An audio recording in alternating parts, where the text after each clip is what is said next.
Fourth Floor, the pregame edition of Five on the Floor, brought to you by the Five Reasons Sports Network. I'm your host, Jonathan, aka Three Piece Combo. Today I'm joined by Mr. Mateo Mayorga and Mr. Marco Romo, the two smartest guys on the network here. Now, before we get to tonight's game against the Charlotte Hornets, we want to make sure you guys check out our primary sponsor. That's markbrownpa.com. So go to marcbrownpa.com. Give them a call, 854-866-8513. He's going to take care of all your financial assets. If something does happen to you, he'll make sure you plan all that stuff for you. So make sure you hit him up, get a free consultation. He's based out of North Lauderdale and services the entire South Florida area. So he'll take care of you. Like I said, visit his website, marcbrownpa.com, or give him a call, 954-866-8513. Now, we always do our prize picks every single game before we get to the game. So make sure you guys maximize your money with that. Go to prizepicks.com, use that promo code 5, spell it out, FIVE, and we'll match your initial deposit up to $100. That's literally up to 20 free plays. We'll give you some picks today that you can run off of, and we'll go from there. So, guys, let's get to tonight's game. We're playing the Charlotte Hornets, and obviously last night's loss, that's something me and Gad both kind of talked about, where it was more so predicted. I mean, they were winning 12 in a row coming into the last night's game, and that 13 game, that's the longest NBA streak that any team has gone on this season thus far. So, as far as tonight, the Charlotte Hornets are kind of, the exact opposite. They had a really good season last year. This year, they've really let down. A lot of injuries, a lot of different things going on with that team. But Miami is in a really tough spot, right? We're trailing the Knicks a little bit further now, and now the teams that are in the play-in are starting to catch up to us as well. So as far as this game, the Charlotte Hornets just, in coming off a back-to-back, Marco, I'll go to you on this one. Is this a must-win game for Miami? Like, I know it's tough to, say that this early, or maybe this far from the playoffs, but when you have this much implications on the line, is this a game you have to win? Yeah, pretty much, because Miami has no margin for error like these other teams do. They kind of dug themselves this hole as far as roster construction and as far as the early season struggles. The shooting ain't coming back anytime soon. If it doesn't, good for Miami, but it's kind of too little, too late at this point. But yeah, you got to get some of these wins against the Charlotte Hornets, who just had like a really long losing streak before they won last night. So it's a matter of trying to stack up wins as much as you can and try to get out of that seventh spot, which I think they still have.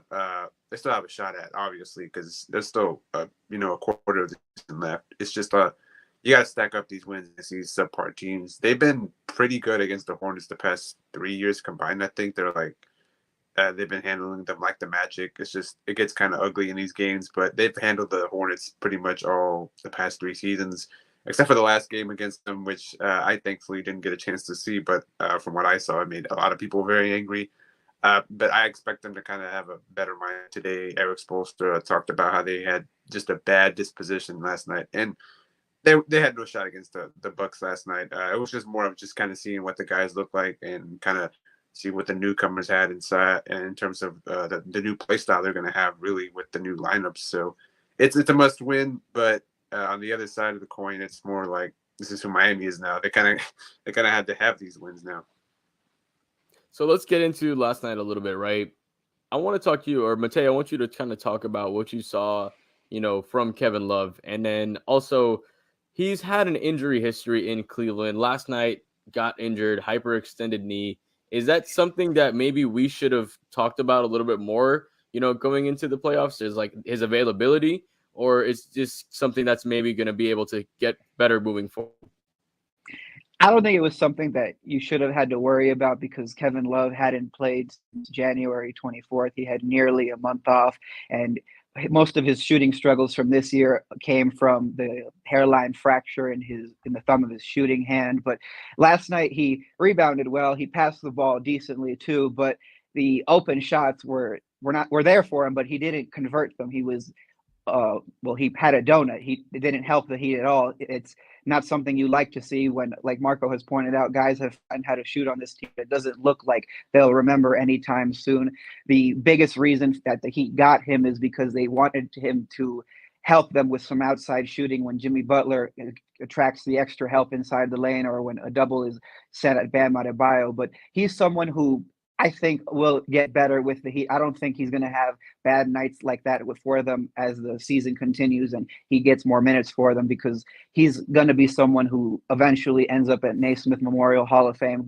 Guys who are on that level do not forget how to shoot for very long. It's unfortunate that in his season debut for the Miami Heat, he had to lay a stinker, but things should do a little better or be a little better for Miami on that end.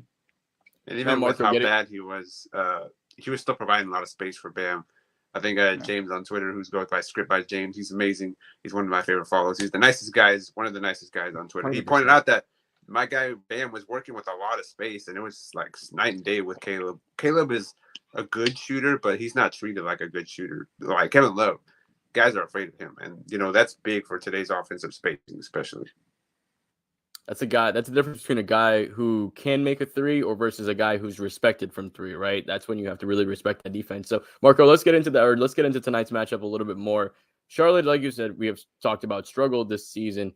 What are going to be the key points of attack for Miami tonight? Because obviously we're not going to be able to outshoot them from the three. Where should Miami look for their offense, and what kind of actions should they be looking for? It's kind of the story of the season, really. Turnovers, because Charlotte, they like to get the shots up, but they're also a team that kind of turns the ball over. They're a young team, obviously. Young teams turn the ball over a lot, so that's kind of something that Miami's been feeding on all year. Cooper Moorhead of the Heat.com points it out all the time. Miami's offensive rating would probably be worse in the league if it weren't for turnovers and fast break points for Miami. So it's really about creating those transition opportunities. Not the fast breaks, but in terms of just getting, deflections and lanes and kind of going the other way and getting easy shots from guys.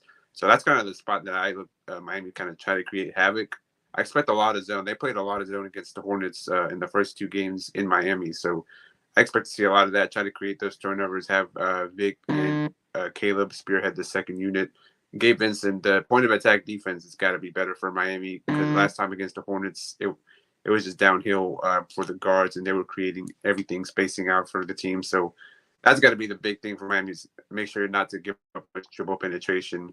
I expect them to have LaMelo be their key focus, which is an Eric Spoelstra staple. They try to take away especially a small point guard like that. They got to give you the Trae Young treatment, try to make anybody else beat you. And sometimes that works out for Miami, and a lot of the times, maybe some of those guys hit shots, but honestly, the Hornets don't scare you enough on the other side in terms of on-ball creators that you're not really, afraid of that. So let's get into the prize picks, Mateo. Prize picks tonight. Make sure you guys use that promo code 5. Got a couple different ones. So I'll let you pick your player who you want to go with. They have Jimmy, they have Bam, they got Tyler here on the board tonight. Mateo, who do you want to choose from tonight? Give me Bam out of bio.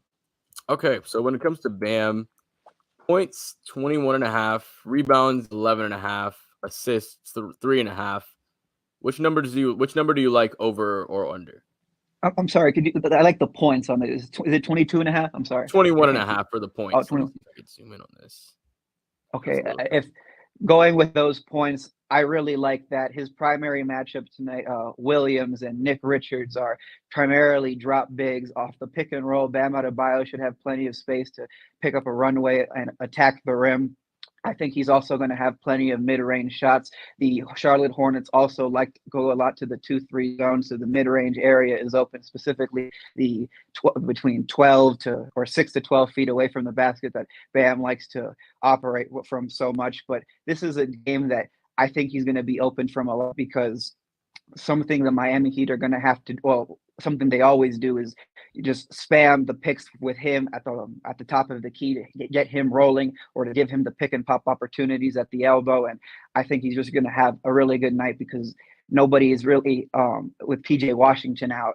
Nobody has the size, the speed, and the strength to really stay in front of Bam. So let's get into some other players. Marco, are you looking at Tyler Hero, or are you looking at Jimmy Butler, or do you want me to pull up some players from Charlotte? I like the Tyler Hero, and I was actually going to talk about him in a bit, so might as well pull him up. Yeah, so Tyler Hero, they have 20.5 points, 5 rebounds, 4.5 assists, and then, of course, his combined stats. I'll just go straight up points, honestly, and I'm going to go over on that. I mentioned about Well, it's really in our group chat. I have Mateo. You're in the group chat as well. I think it's about Tyler kind of being a bum slayer, which is a guy that goes off against mid to bad teams or defenses, and he has a history of killing teams that are just not good or even just average sometimes. So Charlotte definitely applies there. I definitely go the over there. I think he's gonna have a bounce back night. I haven't been the biggest fan of Tyler's game this year. It's been really disappointing in terms of I expected more of a growing. I expected growing pains, but I expected more growth along with the growing pains. So it's been kind of like a season. From half the season he's been really good, and then the other half has just been I don't know what happened to the guy. I think there's still a lot for him to improve on. So hopefully tonight he kind of stacks up a good stat line. I think he will. Mateo mentioned the drop. He normally kills the drop, and hopefully he continues to kill the drop. Hopefully he adds a little more to his game this offseason, a little more muscle as well. But we'll get into all that whenever the offseason comes. But yeah, I think tonight he definitely has the over. I think Jimmy probably kind of takes a back seat to Tyler and Bam. So let's get into that. Mateo, we'll let you pick one more time. So with Jimmy Butler, are you looking at Jimmy Butler, or do you want to pull up some Charlotte players? Let's do Jimmy. Let's get into Jimmy, baby. So they have him 21.5 points. Oh, 1.5 steals. That's an easy over. 6 rebounds, 5 assists. What number do you like there? For the last one, 6 rebounds. I'm sorry, or 5 6 assists? rebounds. Yep, 6 rebounds, 5 assists, 1.5 steal.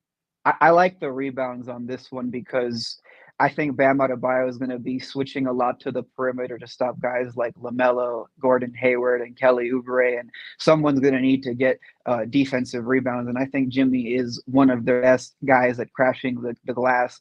Also, with just sticking with his points, I think he's going to have a very good night too. Kelly Oubre, I would probably say, is their best one-on-one defender who can stay in front of Jimmy, but Jimmy is a little too strong for him. I think if he's got a head of steam rolling towards the rim, he will just Kelly Oubre is going to bounce off him when Jimmy lowers his shoulder into his chest. So give me Jimmy over on the points and over on the rebounds too.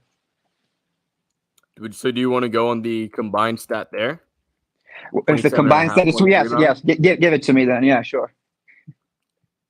Because I think that mitigates a little bit of risk with us taking the over in the 20.5 and the Bam Adebayo over, right? So I think that's probably the best way to go is to combine those. Because like you said, Jimmy is going to be crash the board a little bit more compared to normally.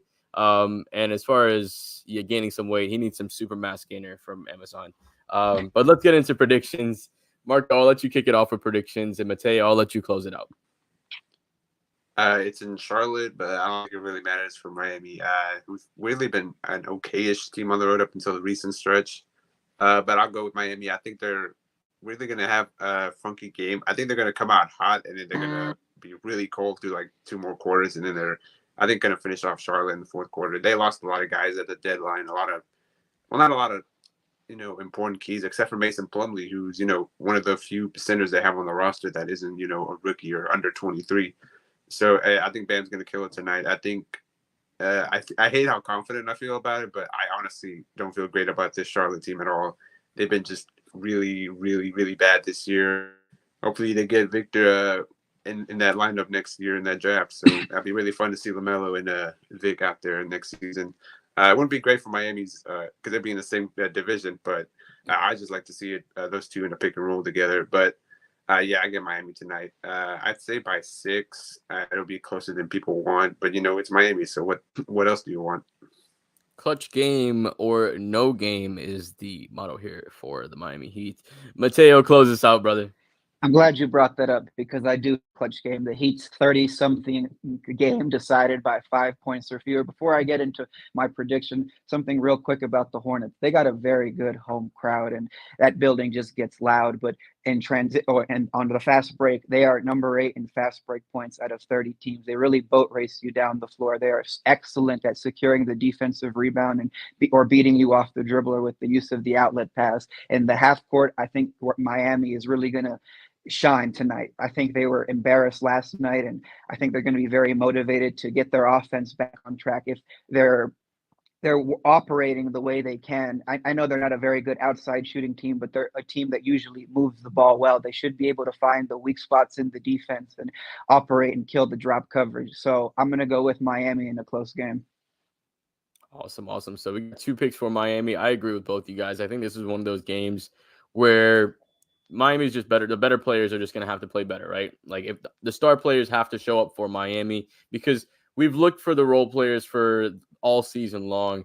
And sure, there'll be a game here or there where they'll one show up, but this has been a lack of consistency from our role players. So if Miami's going to want to get a deep playoff run, if Miami's going to want to get wins, the 3 main players are going to have to show up every night, whether if it's on volume or not, right? Inefficient or not, they're going to have to be the ones putting up shots because they're going to be the ones that are going to have to make this team going deep into the playoffs. So I'm right there with you guys. I do think Miami gets it done. I do think it's another close game because Charlotte has, like you said, that energy, especially with that home crowd. And obviously they can't hear that annoying announcer, but he's going to be doing and saying all what he has to do. But make sure you guys like the video. Make sure you guys subscribe.